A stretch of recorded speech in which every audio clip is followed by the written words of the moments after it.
So you have a Skype interview scheduled, which is great. That means you're moving on to the next step in the process, which is excellent. As far as the approach towards that, a couple things to keep in mind. So you want to be somewhere quiet, somewhere with a semi-professional background, nothing crazy going on, windows, anything like that.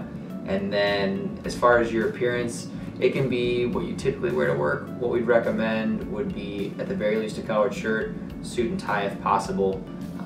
You can always ask the recruiter or ask the client, but typically business professional is what we would recommend on the dress.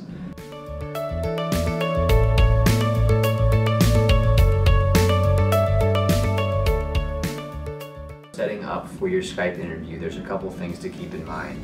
Most notably is going to be your camera height. A lot of times with a laptop or computer, it's going to be at an angle looking down, and you want the camera height to be about the same as you would when you're having a conversation with a person, as the Skype is, at best case scenario, replacing an in-person interview. So in addition to the camera height, you want to make sure that your sound, your lighting, and your internet connection is all set up well and everything's working. So do a test connection with either us, your recruiter, or someone that you can do a real connection with. For the Skype interview, this would be a great example of what not to do. So there's a lot going on with my background with the lighting, the blinds, the cars.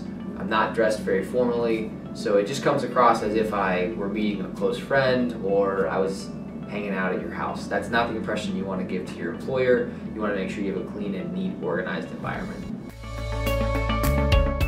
So during the Skype interview, you want to make sure, similar to the test, that you're maintaining eye contact with the camera and not the screen. So you can have notes in front of you or that are below you, but you want to make sure you're maintaining eye contact as you would if you were having a conversation. In addition to your notes that you've prepared, try to think of some good questions, and you can work with your recruiter on this as well. On the company, the person, the individual, any research you can do on the front end to ask good questions during the interview are great.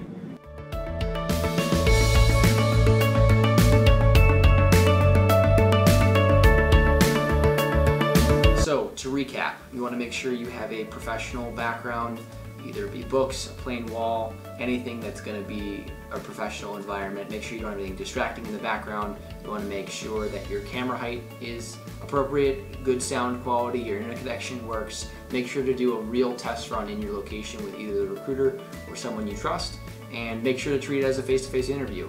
Eye contact and be yourself. You'll do great. Follow up with your recruiter afterward, and feel free to refer back to the document that we sent you as well as other parts of this video. Good luck.